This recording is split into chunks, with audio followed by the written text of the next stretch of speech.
Today I'm here to present my proposal, and the topic is the relationship between extroversion, introversion, and English proficiency among applied foreign language students at a University of Technology.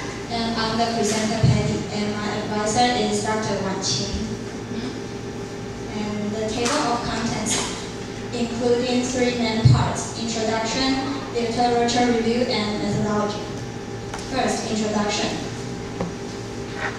The classroom in Taiwan, where English is learned as a foreign language with the amount of 45 students and only one teacher's help, it's not easy for teachers to notice the relationship between every student's personality type and their English proficiency.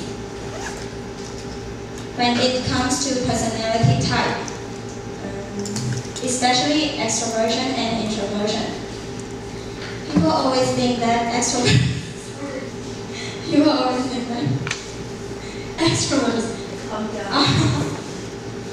are outgoing, open-minded, talkative, and sociable, while introverts are shy, quiet, non-talkative, and unsociable. Extroverts with these personality characteristics are more willing to try new things and learn from mistakes. That's why people always think that extroverts are having good English proficiency because of their attempts, which is so-called a stereotype. And the purpose of this study attempts to probe into the relationship between extroversion, introversion, and students' English proficiency in Taiwan. Here are the research questions. Question 1. Do extroverts perform better on their TOEIC test than introverts? Question 2. Do extroverts and introverts use the similar learning strategies when learning a second language? And hypothesis. First one, different personality types of learners, especially extroverts, can get higher scores on TOEIC test. Hypothesis 2, different personality types of learners, especially extroverts, use better learning strategies than introverts. The significance of the study is to provide an empirical study into the scarcity of information on Taiwanese English major students' individual differences and their English proficiency. Second part, literature review. What is personality? Personality is the type of person you are, which is shown by the way you behave, feel, and think. And it is defined as the sum total of our mental, emotional, social, and physical characteristics that distinguish us from others.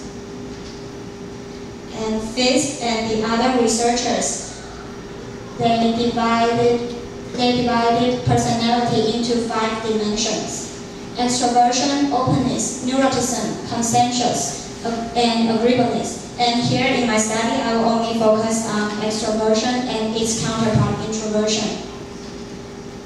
And extroversion includes characteristics such as excitability, social ability, talkativeness, assertiveness, and high amounts of emotional expressiveness. Extroverts are always regarded as like the party person. In contrast, introverts are thought of as quiet and reserved, with tendency toward reclusiveness. Unfortunately, these stereotypes have influenced teachers' perceptions of students. Many SLA theorists claim that extroverts are better language learners.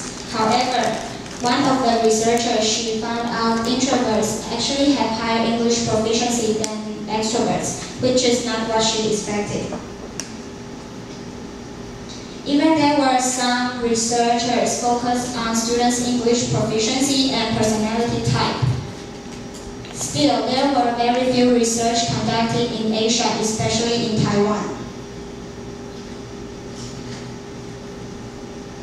And the last part, methodology.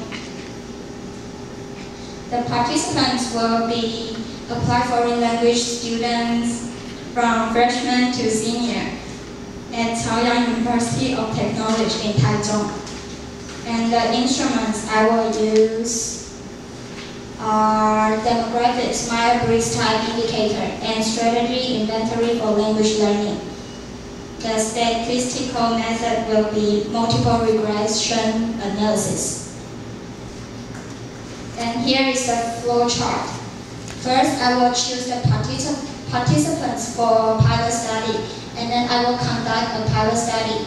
And all Applied Foreign Language students will be my participants. I will give them the questionnaires, and then I will collect the questionnaires. At the end, the data will be analyzed. This is how I choose participants for pilot study. There are 8 classes in the Department of Applied Foreign Languages, and only one class will be picked randomly. The procedure of giving out questionnaires. Step 1. The demographic survey will be given, and it will be finished in 5 minutes. Step 2. The MBTI and SILL questionnaire will be given. They will be finished in 10 to 15 minutes. Third, the survey will be collected at the end. And there are 3 versions of MBTI questionnaires. And I will choose the one with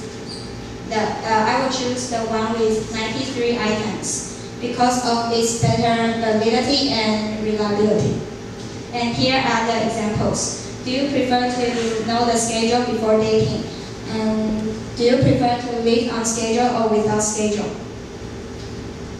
And this is the example of demographics. I will ask the participants for their names, age, sex, and class, as well as their English certification.